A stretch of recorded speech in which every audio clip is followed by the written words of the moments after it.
Hello guys, BPSC online academy में आप लोग का बहुत बहुत स्वागत है। ये बिहार स्पेशल का सेशन है। इसमें आज हम लोग कवर करने वाले बिहार विधानसभा चुनाव 1937। ये जो आने वाले जितने भी एग्ज़ाम हैं, खास करके बिहार का, जो ये 69th BPSC, Bihar teacher, Bihar SI, Bihar दरोगा, उस सभी के लिए ये बहुत महत्वपूर्ण क्लास होने वाला है। ठीक है। और ये बिहार का जो है हम लोग हिस्ट्री वाला पार्ट कवर कर रहे हैं। इससे पहले वाले सेशन में हम लोग कवर किए थे अलग अलग टाइम में जो अलग अलग विद्रोह हुआ था अलग अलग समय पर और अलग अलग जगहों पे, उसके बारे में हम लोग देखे थे, उसके नेतृत्वकर्ता कौन थे। और यहाँ पे हम लोग कवर करने वाले बिहार विधानसभा चुनाव 1937 को कवर करेंगे। तो चलिए स्टार्ट करते हैं। तो देखिए, बिहार इसमें जो इलेक्शन हुआ था, बिहार विधानसभा का चुनाव हुआ था, जनवरी 1937 में आयोजित किया गया था। ठीक है। वैसे अगर कांग्रेस की अगर हम लोग बात करें तो 152 स्थानों में से 107 स्थानों पर कांग्रेस ने चुनाव लड़ा था, जिसमें से जो है 98 सीट पर विजय हुई थी कांग्रेस। और कांग्रेस में बिहार को पूर्ण बहुमत मिला था। तो ये बात तो फिक्स हो गया। जो 1935 के अधिनियम के तहत जो चुनाव हुआ था, तो बिहार में पूर्ण बहुमत से जीते थे कांग्रेस। और ये सीट एक बार आप लोग याद रख लीजिएगा, 152 स्थानों में से 107 जगह पर कांग्रेस चुनाव लड़े थे, जिसमें से 98 सीट पर उसको विजय प्राप्त हुआ था। विधान परिषद में भी कांग्रेस को बहुमत मिल गया। तत्कालीन राज्यपाल जो उस टाइम में हुआ करते थे 1937 में, राज्यपाल एमजी हेलेट। ठीक है, ये भी इम्पोर्टेंट है, इसको याद रखिएगा। तो एमजी हेलेट ने कांग्रेस विधायक दल के नेता श्री कृष्ण सिंह को सरकार बनाने का निमंत्रण दिया। राज्यपाल द्वारा वैधानिक कार्यों में हस्तक्षेप नहीं करने के आश्वासन नहीं देने पर श्री कृष्ण सिंह ने सरकार बनाने से इनकार कर दिया। मेन था कि इसमें श्री कृष्ण सिंह जी का मांग ये था कि हमारे जो संवैधानिक कार्य होगा उसमें हस्तक्षेप जो है गवर्नर का नहीं होगा, तभी जाके हम सरकार बनेंगे। लेकिन ये आश्वासन वो नहीं दे पाए हेलेट, तो क्या किए, ये सरकार बनाने से मना कर दिए। इसके उपरांत क्या होता है कि राज्यपाल ने दूसरी पार्टी जो थी, जिसका नाम था इंडिपेंडेंस पार्टी, ठीक है, उसके नेता थे मोहम्मद यूनुस, तो उसको सरकार बनाने के लिए आमंत्रित किए और इसके द्वारा सरकार बनाया भी गया बिहार में। क्या होता है, जो इंडिपेंडेंस पार्टी के लीडर थे मोहम्मद यूनुस, उसके नेतृत्व में बिहार में पहला अंतरिम मंत्रिमंडल 1 अप्रैल 1937 को गठन किया। मतलब सरकार का गठन हो गया कब, 1 अप्रैल 1937 को। मोहम्मद यूनुस इस प्रकार बिहार के जो है प्रथम मुख्यमंत्री कहलाए। मतलब उस टाइम में मुख्यमंत्री को प्रधानमंत्री कहा जाता था, तो बिहार के प्रथम प्रधानमंत्री या फिर बिहार के प्रथम मुख्यमंत्री कहलाए। कांग्रेस द्वारा सरकार बनाने के निर्णय के बाद मोहम्मद यूनुस ने अंतरिम मंत्रिमंडल से त्यागपत्र दे दिया। ठीक है। तो आप देखिए ये त्यागपत्र क्यों दिए मोहम्मद यूनुस, इसके बारे में हम लोग आगे पढ़ेंगे। ठीक है। तो अब देखिए यहाँ पे क्या हुआ कि जो कांग्रेसी दल के नेता थे वो तो पूर्ण बहुमत थे ही उनको, तो वो क्या कहे श्री कृष्ण सिंह जी कि अब क्या होगा कि हम सरकार बनाएंगे। तो मोहम्मद यूनुस जी जो थे अपने मंत्रिमंडल से त्यागपत्र दे दिए थे। और 20 जुलाई 1937 को श्री कृष्ण सिंह के नेतृत्व में बिहार में प्रथम कांग्रेस मंत्रिमंडल का गठन हो गया। ठीक है। 1 अप्रैल को हुआ था अंतरिम मंत्रिमंडल का गठन हुआ था। किसके नेतृत्व में, तो मोहम्मद यूनुस के नेतृत्व में। और 20 जुलाई से पहले क्या हुआ था कि इंडिपेंडेंस पार्टी के जो लीडर थे मोहम्मद यूनुस, उसके द्वारा त्यागपत्र दे दिया गया। फिर 20 जुलाई 1937 को श्री कृष्ण जी के द्वारा बिहार में प्रथम कांग्रेस मंत्रिमंडल का गठन हुआ था। श्री कृष्ण सिंह बिहार के प्रथम कांग्रेसी मुख्यमंत्री थे, तो ये भी याद रखना आपको। राम दयालु सिंह बिहार विधानसभा के प्रथम अध्यक्ष थे। ये दोनों पॉइंट इंपॉर्टेंट है। प्रोफेसर अब्दुल बारी बिहार विधानसभा के उपाध्यक्ष पद के लिए निर्वाचित हुए थे। ठीक है। तो ये बात याद रखिएगा। बिहार के जो सीएम बने थे कौन, श्री कृष्ण सिंह। और राम दयालु सिंह बिहार विधानसभा के अध्यक्ष बने थे। और प्रोफेसर अब्दुल बारी बिहार विधानसभा के उपाध्यक्ष बने थे। क्या होता है कि द्वितीय विश्व युद्ध में भारत को सम्मिलित करने के विरोध में बिहार में श्री कृष्ण सिंह ने 31 अक्टूबर 1939 को त्यागपत्र देता। मतलब बिना इन लोग से पूछे क्या किया कि अंग्रेज ने कहा कि द्वितीय विश्व युद्ध में जो है भारत भी सम्मिलित है। तो इसी को विरोध का प्रदर्शन करने के लिए श्री कृष्ण सिंह जी के द्वारा 31 अक्टूबर 1939 को त्यागपत्र दे दिया गया। फिर उसके बाद आता 1942 का टाइम। उस टाइम में स्टार्ट किया गया था क्या, भारत छोड़ो आंदोलन। अब भारत छोड़ो आंदोलन के टाइम में बिहार में क्या स्थिति था उसके बारे में हम लोग देखेंगे। तो देखिए, क्रिप्स मिशन जब आया था उसकी असफलताओं के बाद राष्ट्रीय स्तर पर 8 अगस्त 1942 को कांग्रेस द्वारा भारत छोड़ो आंदोलन आरंभ किया गया। गांधी जी इसी में एक नारा दिए थे, जिनका क्या बोले थे, कड़ो या मड़ो का नारा दिए थे। 9 अगस्त को कांग्रेस के प्रमुख नेता को गिरफ्तार कर लिया गया।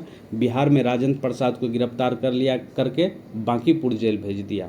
बलदेव सहाय ने अंग्रेज द्वारा कांग्रेस के प्रमुख नेताओं की गिरफ्तारी के विरोध में महाधिवक्ता पद से इस्तीफा दे दिया। देखिए, उस टाइम में क्या कौन थे बलदेव सिंह, महाधिवक्ता पद पर बने थे।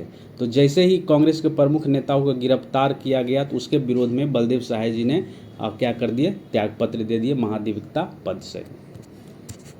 है 11 अगस्त का टाइम, 11 अगस्त 1942 को बिहार के विद्यार्थियों ने सचिवालय भवन के सामने जुलूस के साथ मुख्य इमारत पर झंडा फहराने का प्रयास किया था। ये भी डेट इंपॉर्टेंट है, स्टेटमेंट दे देगा और डेट पूछ देता है। तो कब जो है विद्यार्थी ने सचिवालय भवन के सामने जुलूस के साथ मुख्य इमारत पर झंडा फहराने का प्रयास किया, तो ये किया गया था 11 अगस्त 1942 को।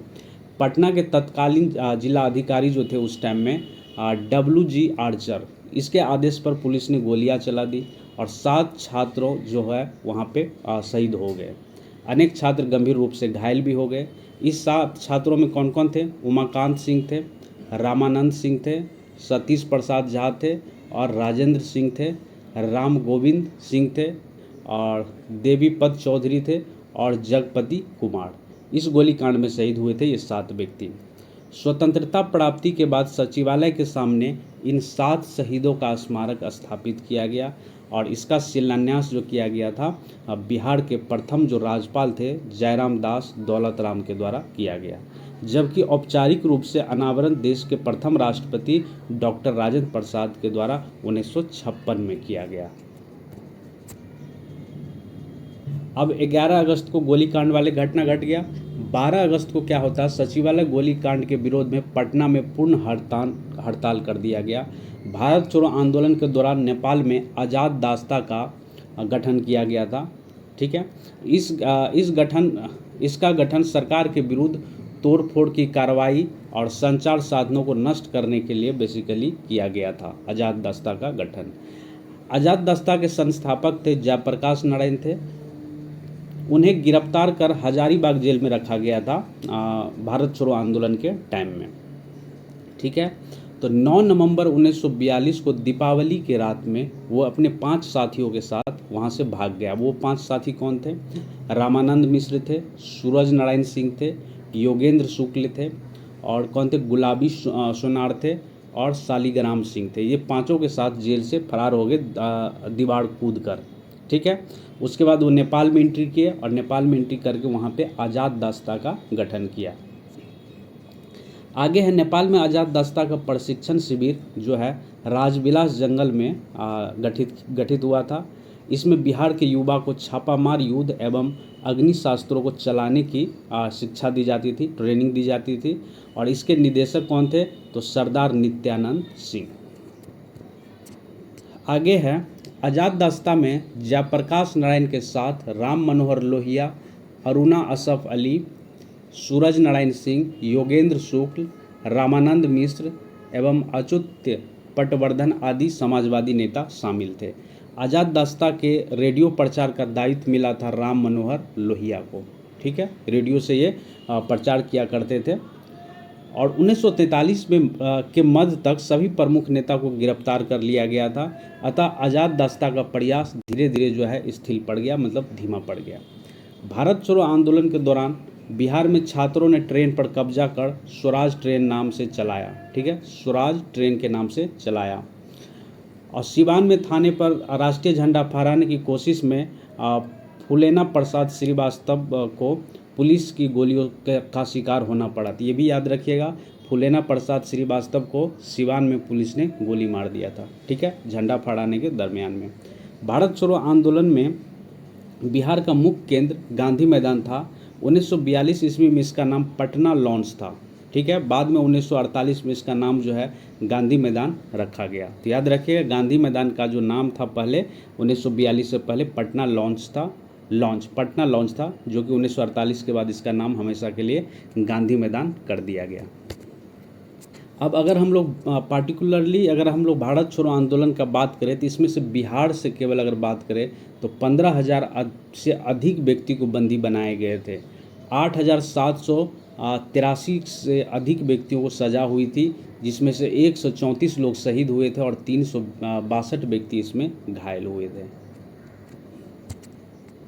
अब यहाँ पे है कि पृथक बिहार राज्य का गठन ये कैसे हुआ। तो पृथक बिहार राज्य के गठन का श्रेय जाता है सच्चिदानंद सिन्हा को, ठीक है। उन्होंने महेश नारायण, ये नाम याद रखिएगा, महेश नारायण, श्री कृष्ण सहाय और नंद किशोर लाल के साथ मिलकर 1894 ईस्वी में पटना से बिहार टाइम्स और बिहार समाचार पत्र निकालना प्रारंभ किया था। तो ये आदमियों का नाम याद रखिएगा। पूछ दिया जाता बिहार टाइम्स से कौन कौन से व्यक्ति संबंधित है, तो आपको याद रखना है सच्चिदानंद सिन्हा, महेश नारायण, श्री कृष्ण सहाय और नंद किशोर लाल। ये सब मिल के 1894 ईस्वी में पटना से एक समाचार पत्र निकाला जिसका नाम था बिहार टाइम्स या बिहारी समाचार पत्र, ठीक है। बिहार टाइम्स हम लोग ईयर देख लिए थे। तो बिहार टाइम्स के जो मुख्य संपादक थे वो थे महेश नारायण थे। इस समाचार पत्र ने पृथक बिहार राज्य के गठनों को महत्वपूर्ण भूमिका निभाई थी। मतलब जो बिहार राज्य जो अलग हुआ उसको बनाने में महत्वपूर्ण भूमिका निभाई थी बिहार टाइम्स। 1908 ईस्वी में बिहार प्रदेश कांग्रेस कमेटी का गठन हुआ था। तो ये डेट याद रखना है। पूछा जाता है कि बिहार प्रदेश कमेटी का गठन कब हुआ था, तो ये किया गया था 1908 में, ठीक है। बिहार प्रदेश कांग्रेस कमेटी के प्रथम अध्यक्ष बनाया गया था हसन इमाम को बनाया गया था। बिहार प्रादेशिक सम्मेलन का प्रथम अधिवेशन 1908 में पटना में आयोजित हुआ था। इसमें पृथक बिहार के निर्माण की मांग को सर्वसम्मति से पारित किया गया और इसका दूसरा अधिवेशन 1909 में आयोजित किया गया था भागलपुर में। पहला 1908 में कहाँ पे, पटना में, और दूसरा 1909 में भागलपुर में हुआ था। इसमें पुनः पृथक बिहार की मांग दोहराई गई।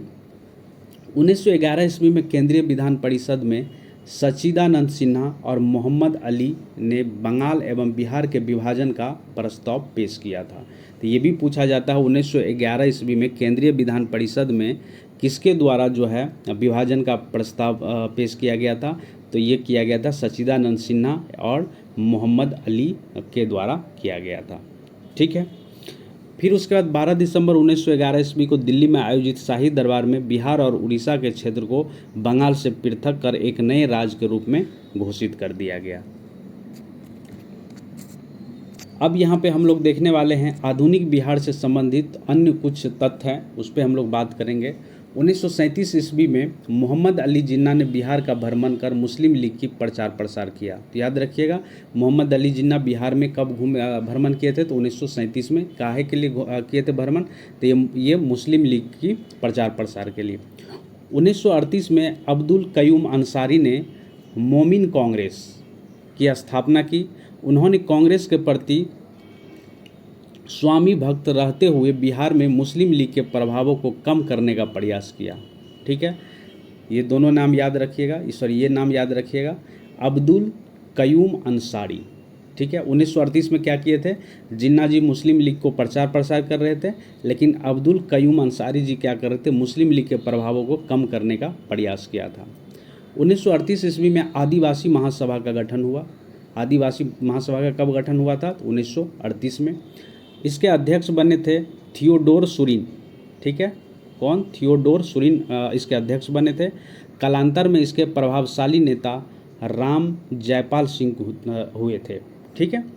बिहार में स्वतंत्रता आंदोलन के क्रम में बिहार की महिलाओं ने बढ़ चढ़ कर भाग लिया था। प्रमुख महिला जो है इस प्रकार है, देखिए कौन स्वतंत्रता सेनानी थी बिहार से, तो श्रीमती प्रभावती देवी, श्रीमती शैलवाल राय, श्रीमती हसन इमाम, श्रीमती सरस्वती देवी, श्रीमती साधना देवी, श्रीमती स्वावासनी देवी और श्रीमती कुसुम कुमारी, श्रीमती राजवंशी देवी और श्रीमती भगवती देवी। तो ये सब जो है महिला है जो स्वतंत्रता संग्राम में भाग ली थी बिहार से। है जो बहुत फेमस है आशा सहाय का नाम आप लोग सुने होंगे। 1943 में सुभाष चंद्र जी बोस की आज़ाद हिंद फौज में शामिल हुई थी। 1946 में जापान से स्वदेश लौटकर उन्हें महिलाओं को हथियार चलाने का प्रशिक्षण दिया। ये भी कहाँ की रहने वाली थी? तो ये बिहार की रहने वाली थी। गोविंदपुर गांव के श्री नरदीप गोप की पत्नी श्रीमती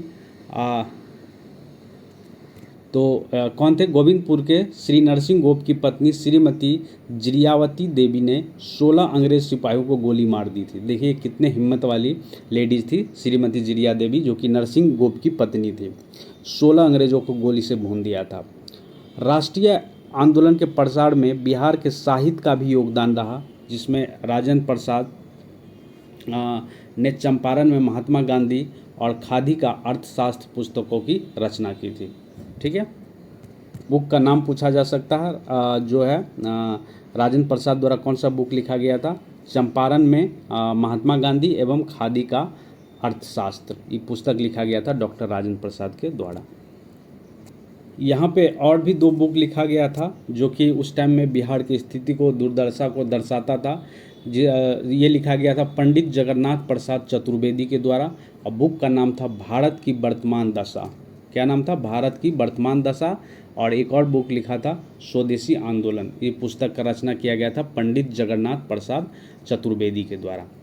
राजा साहब ने गांधी टोपी की रचना की थी। ठीक है, गांधी की टोपी या गांधी टोपी, इसकी रचना की गई थी राजा साहब के द्वारा। 1906 ईस्वी में श्री कृष्ण सिंह ने श्री तेजेश्वर प्रसाद 1906 ईस्वी में श्री कृष्ण सिंह एवं श्री तेजेश्वर प्रसाद ने बिहार स्टूडेंट्स कॉन्फ्रेंस की स्थापना की थी। राजेंद्र प्रसाद ने छात्रों के साथ मिलकर कलकत्ता में सर्वेंट ऑफ इंडिया सोसाइटी की स्थापना की थी। देखिए, सर्वेंट ऑफ इंडिया सोसाइटी की स्थापना जो है राजेंद्र प्रसाद के भी द्वारा किया गया था। ठीक है, एक और भी है सर्वेंट ऑफ इंडिया सोसाइटी, तो वो हम लोग आगे पढ़ेंगे। 1916 में तत्कालीन शिक्षा सदस्य सर शंकर नैयर ने केंद्रीय विधान परिषद में पटना विश्वविद्यालय विधेयक प्रस्तुत किया था, और ये बन के भी तैयार हुआ था 1916-17 में। ठीक है, तो एग्जैक्ट ईयर बताइए कि पटना विश्वविद्यालय का गठन कब किया गया था या स्थापना कब हुआ था। तो देखेंगे कुछ ऐतिहासिक घटनाक्रम एक नज़र में, जो कि एक लाइन में दिया गया है, और यहाँ से 2 क्वेश्चन तो आपको आ ही जाएंगे, कोई भी एग्जाम में आ ही जाता है। ठीक है, तो देखिए 1000 से लेकर 600 ईसा पूर्व तक जो है ये माना जाता है कि आर्यों का आगमन बिहार में हो गया था। 563 ईस्वी में गौतम बुद्ध का जन्म हुआ था। ठीक है, गौतम बुद्ध का जन्म कहाँ हुआ था? लुम्बिनी, नेपाल में। 540 ईस्वी में महावीर जी का जन्म हुआ था वैशाली के कुंडाग्राम में। 483 में गौतम बुद्ध का महापरिनिर्वाण हुआ था, और 468 में महावीर स्वामी का निधन हुआ था।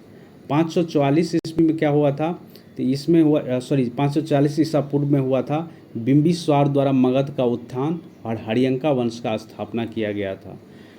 455 में क्या हुआ था? 455 ईसा पूर्व, इसमें उज्जैन द्वारा पाटलिपुत्रा को प्रथम बार राजधानी बनाया गया था। और 344 ईसा पूर्व में हुआ था नंद वंश की स्थापना, और 321 ईसा पूर्व हुआ था चंद्रगुप्त मौर्य द्वारा मौर्य वंश की स्थापना किया गया था। 261 ईसा पूर्व में कलिंग का युद्ध हुआ था, जो अशोक के द्वारा लड़ा गया था। आगे है 185 ईसा पूर्व में हुआ था मौर्य वंश का अंतिम शासक जो था बृहदत्त की हत्या कर दिया गया था, और वहाँ से शुंग वंश का स्थापना हुआ था। 78 ईस्वी में क्या हुआ था? कनिष्का के द्वारा राजा बनने के अवसर पर शक सावंत का प्रारंभ किया गया था। 320 ईस्वी में हुआ था गुप्त वंश का प्रारंभ, और 335 में हुआ था वेंगसांग बिहार के यात्रा पर आए थे चीन से।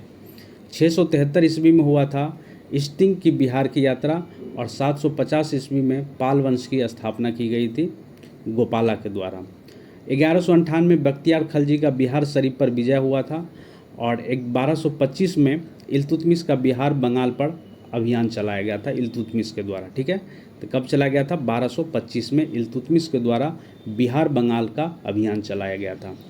1324 से लेकर 1325 तक हुआ था घियासुद्दीन तुगलक का बिहार का अभियान हुआ था, और उसके बाद 1359 से 1360 के आसपास हुआ था फिरोज शाह का बिहार पर अभियान, और 1504 में सिकंदर लोदी का बिहार पर अभियान हुआ था। होता है 1529 में क्या होता है, बाबर द्वारा नुहानियों पर विजय। और 1532 में होता है हिमायूं द्वारा नुहानियों पर विजय। 1534 में क्या होता है, सूरजगढ़ की लड़ाई और शेर शाह की जीत होती है सूरजगढ़ की लड़ाई में। 1539 में एक और युद्ध होता है जिसका नाम है चौसा का युद्ध, शेर शाह का जीत होता है इसमें। और 1540 में कन्नौज का युद्ध होता है जिसमें शेर शाह की जीत होता है, हिमायूं और शेर शाह के बीच होता है। बेलीग्राम का युद्ध के नाम से भी हम इनको जानते हैं। और यहाँ पे जो है हिमायूं इंडिया छोड़ के भाग जाते हैं शेर शाह से हारने के बाद। और यहाँ पे शेर शाह स्थापित करते हैं सूर्यवंश का स्थापना शेर शाह सूरी के द्वारा किया जाता है। 1541 में शेर शाह द्वारा पटना का पुनः से निर्माण करवाया जाता है। और 1545 में सासाराम में शेर शाह के मकबरे का निर्माण होता है, ठीक है, 1545 में। और 1545 में ही कलिंजार के युद्ध के दौरान शेर शाह का निधन हो जाता है। जब वो तोप चला रहे थे तो उससे घायल होकर उनका निधन हो जाता है। 1576 ईस्वी तक आते आते होता है अकबर का बिहार पर विजय। और 1616 ईस्वी में होता है मनेर में दौलत शाह के मकबरे का निर्माण कराया जाता है। किसके द्वारा दौलत शाह का मकबरा का निर्माण करवाया गया था, आप लोग गूगल करिए और कमेंट बॉक्स में हमको बताइए। 1621 ईस्वी में शहजादा परवेश बिहार का प्रांतपति बना। उसके बाद आता 1632 का टाइम। 1632 में क्या होता है, पीटर मुंडी की बिहार पर यात्रा होता है, ठीक है। डचों के व्यापारी केंद्र की स्थापना भी होता है। कहाँ पे किया जाता है, पटना में सबसे पहले कहाँ पे होता है डच का फैक्ट्री स्थापित, कमेंट बॉक्स में बताइए। 1651 में होता है ब्रिटिश व्यापारी केंद्र की वास्तविक स्थापना। और 1666 ईस्वी में गुरु गोविंद सिंह का जन्म होता है पटना सिटी में, ठीक है। 1670 ईस्वी में जॉन मार्शल की बिहार यात्रा होती है। और 1699 में श्री गुरु गोविंद सिंह द्वारा खालसा पथ का स्थापना किया जाता है। 1713 ईस्वी में फारूक सियार का विजय में राजाभिषेक होता है। और 1717 में अंग्रेज कंपनी को व्यापारिक एकाधिकार प्राप्त मिल जाता है। किससे मिलता है, कमेंट बॉक्स में बताइए। फारूक सियार से मिलता है। और 1740 में अलवर्दी खां बिहार का नवाब बनता है। और 1756 में अलवर्दी खां का निधन हो जाता है, तो उसके बाद सिराजुद्दौला को बिहार का नवाब बनाया जाता है। 1757 में एक बहुत ही फेमस युद्ध होता है इतिहास का, ये है कौन, प्लासी का युद्ध, ठीक है।